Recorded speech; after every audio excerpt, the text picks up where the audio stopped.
बिस्मिल्लाहिर्रहमानिर्रहीम। अस्सलाम वालेकुम नादरीन, आप यूट्यूब चैनल देख रहे हैं। मैं इमरान खान हूँ। नादरीन, सबसे पहले खैबर पख्तूनख्वा का जो अफसोसनाक वाक़या है उसके ऊपर तो अब बहुत सारी आर्टिफिशियल इंटेलिजेंस की वीडियोज़ और तस्वीर बनाई जा रही हैं और मेरे ख्याल में चीज़ों को अब सियासत की नज़र किया जा रहा है। ये एक इंतज़ामी मसला है, बड़ा अफसोसनाक मामला है।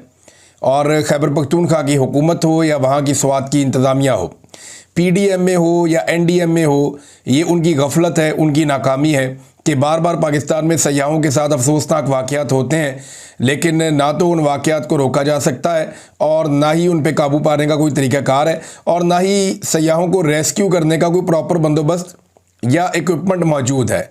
ये साजो सामान कोई इतना महंगा नहीं होता। अब खबरें आ रही थी जनाब ड्रोन्स लाए जाएंगे, उनके ज़रिए से रेस्क्यू किया जाएगा। अच्छी बात है, कोई इतना महंगा ये भी फार्मूला नहीं है कि बहुत महंगे ड्रोन्स आते हैं। ये रेस्क्यू करने के लिए आप ले सकते हैं, ड्रोन्स भी ले सकते हैं। इनके अलावा आप ऐसी कश्तियाँ ले सकते हैं, आप इस तरह की रस्सियाँ ले सकते हैं, आप लाइफ जैकेट्स जो हैं वो अच्छी वाली ले सकते हैं। कुछ पानी के अंदर जाने के लिए कुछ साजो सामान होता है वो इस्तेमाल कर सकते हैं। तो आपको ट्रेनिंग देनी पड़ेगी अपने वर्कर्स को और उन्हें तैयार करना पड़ेगा और आमादा करना पड़ेगा कि जब भी कोई मुश्किल में हो तो उसकी मदद करनी है।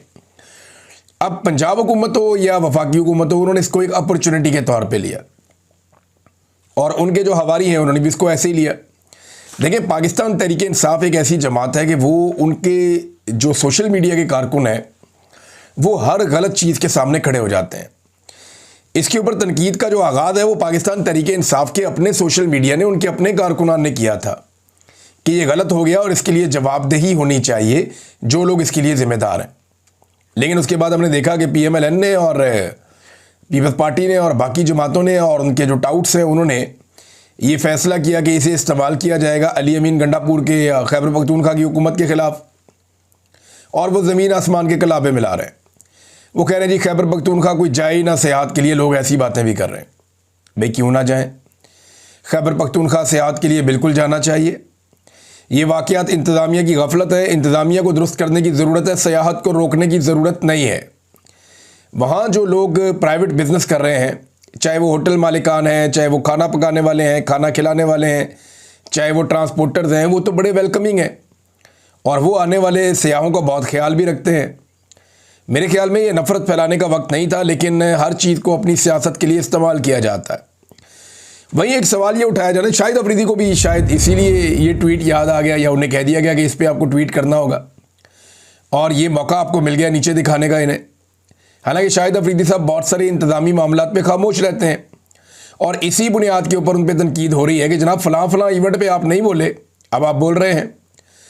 मिसाल के तौर पे एक बड़ा इंसिडेंट है, उसको सामने लेकर आए लोग और वो ये बता रहे हैं कि ये तो चले एक हादसा था ना, कुदरती आफत थी और कुदरती आफत के नतीजे में ये सब हुआ जो नहीं होना चाहिए था।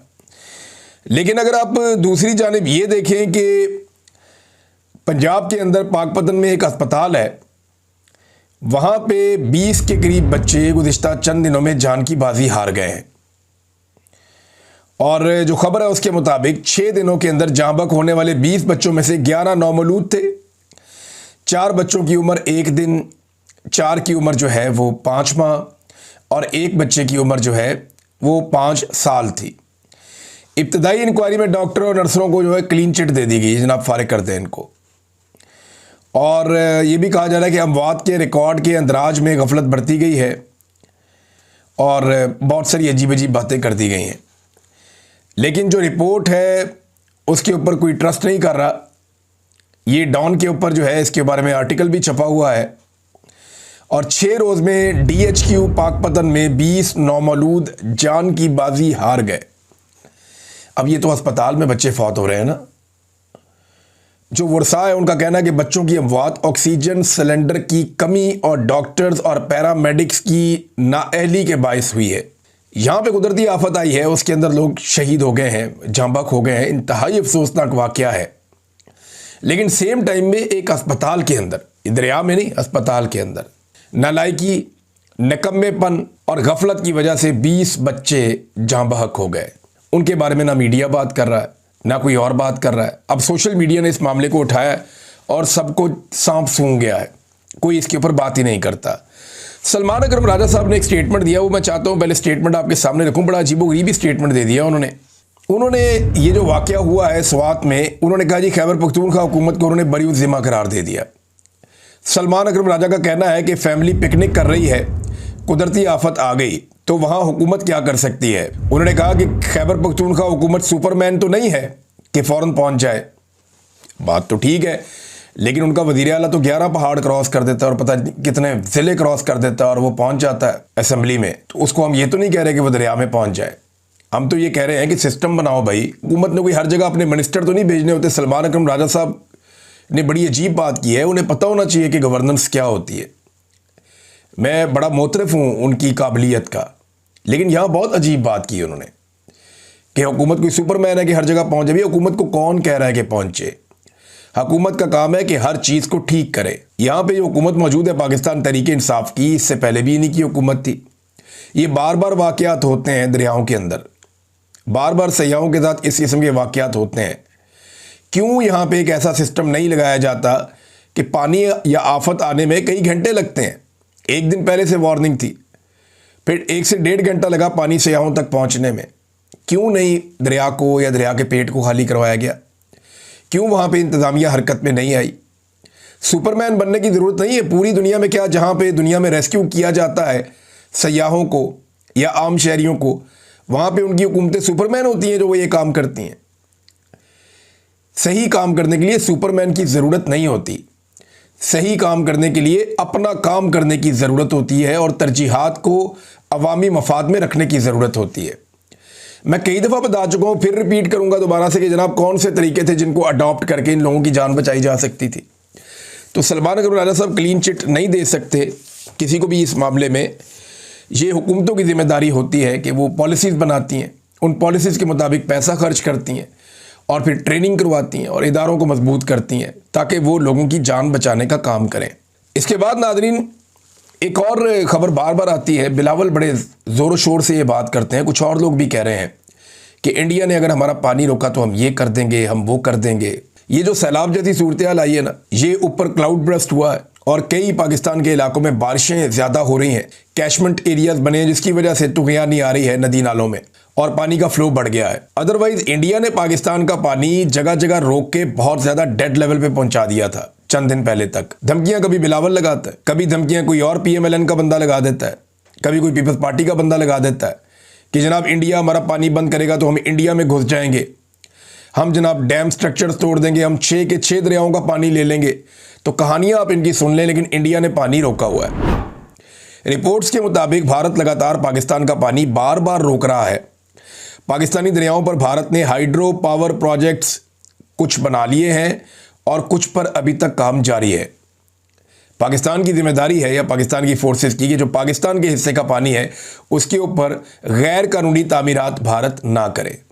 जब कभी भारत गैर कानूनी तामीरात करे तो उसको ताकत के बलबूते पे रोका जाए, आलमी सतह पे गंदा करके रोका जाए। जैसे भी रोका जाए वो स्ट्रक्चर्स बनने से पहले रुकने चाहिए। लेकिन कुछ स्ट्रक्चर्स भारत बना चुका है और कुछ के ऊपर इस वक्त काम चल रहा है, तो इनका ज़बानी जमा खर्च जारी है। ये बड़के छड़के मार देते हैं, लेकिन इसके बावजूद अमली तौर पे कुछ नहीं किया। भारत का जंगी जुनून नाज़रीन ख़त्म नहीं हुआ। अभी थोड़े दिन पहले उन्होंने स्टेटमेंट दिया था कि ऑपरेशन सिंदूर जो है वो अभी अपने इख्तिताम पे नहीं पहुंचा, बल्कि उसका नेक्स्ट फेज़ जल्द होगा। ये भारत के अंदर लोगों ने दावा किया।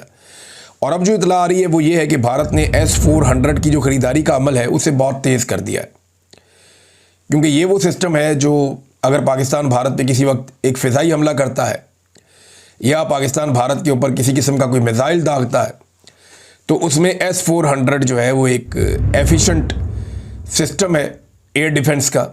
यानी दुनिया के अंदर अगर आप टॉप 3 सिस्टम लें तो उनमें ये S-400 है, जिसे दुनिया मानती है कि दुनिया का बेहतरीन एयर डिफेंस सिस्टम है। तो ये रशिया का बना हुआ है। भारत ने इसकी ख़रीदारी बहुत तेज़ कर दी है। ऐसा लगता है कि भारत पंगा ज़रूर लेगा। वो हथियारों की एक दौड़ में लग गया है दोबारा से, जैसा कि 2019 में जब उन्हें मार पड़ी थी इमरान खान साहब के दौर में, तो उन्होंने फिर राफेल तैयारे लिए थे, कुछ और साजो सामान वो ले रहे थे। तो अब वो तैयारी जब उन्हें लगा कि उनकी हो गई है तो उन्होंने फिर पंगा लिया, फिर मार पड़ गई, उनकी तैयारी गिर गए। और अब भारत दोबारा बड़ी तेज़ी से तैयारी कर रहा है और उसका जंगी जुनून ख़त्म नहीं हो रहा। दूसरी तरफ पाकिस्तान के अंदरूनी खतरात बहुत बढ़ गए हैं। पाकिस्तान के अंदर एक बड़ा अफसोसनाक वाक़या पेश आया शुमाली वज़ीरिस्तान में। वहाँ सिक्योरिटी फोर्सेज के काफ़िले के ऊपर एक हमला हुआ और 13 सिक्योरिटी एहलकार इस हमले में शहीद हो गए। 14 दहशतगर्दों को मारने का दावा भी किया गया है, लेकिन ISPR के मुताबिक मीर अली में फोर्सेज के काफ़िले पर भारतीय स्पॉन्सर्ड खारजी दहशतगर्दों की जानिब से हमला किया गया, यानी ये TTP का ये गालिबन ये कहते हैं। भारत की मनसूबाबंदी और सरपरस्ती में फितनतुल खवारिज ने काफ़िले को निशाना बनाया।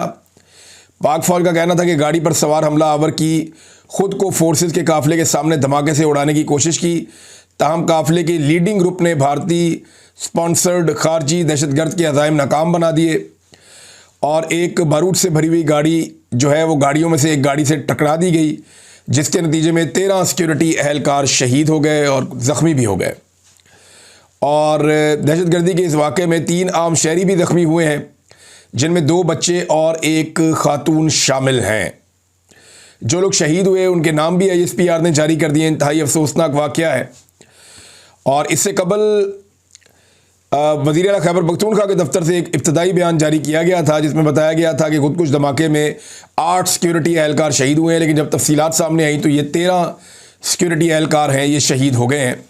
रियासत की तवज्जो इन चीज़ों की तरफ होनी चाहिए, रियासत को यहाँ फोकस करना चाहिए, लेकिन रियासत की तवज्जो है कि खैबर पख्तूनख्वा में हुकूमत कैसे बदली जाए, मखसूस नशिस्तें PDM की जमातों को दिलाकर 2/3 अक्सरियत कैसे की जाए, आइन में ऐसी तरामीम कैसे की जाएँ जिससे पाकिस्तान की मिलिट्री एस्टेब्लिशमेंट के इख्तियारात और इक़्तिदार में इजाफा कर दिया जाए, मौजूदा जो जाली फार्म 47 के ऊपर हुकूमत मौजूद है उसको तूल कैसे दिया जाए और उसकी मुद्दत को पूरा करने की कैसे कोशिश की जाए, इमरान खान को अंदर रखने के नए हरबे और नए मुकदमात क्या हो सकते हैं, तहरीक इंसाफ के टुकड़े करने के तरीके क्या हैं, उनके बंदे कैसे उनकी पार्टी से छीने जाएं। ये सारी चीज़ों के ऊपर जब रियासत और रियासती इदारों की तवज्जो रहेगी तो फिर दहशतगर्दी जैसे संजीदा मामले से कौन लड़ेगा, ये एक बड़ा सवाल है हमारे सामने, जिसका जवाब फ़िलहाल किसी के पास नहीं है। नाज़रीन, जो चीनी वाला मामला है वो संगीन सूरत-ए-हाल इख्तियार करता चला जा रहा है। सोने पे सुहागा ये है जो मिफ्ता इस्माइल साहब ने इंकशाफ किया।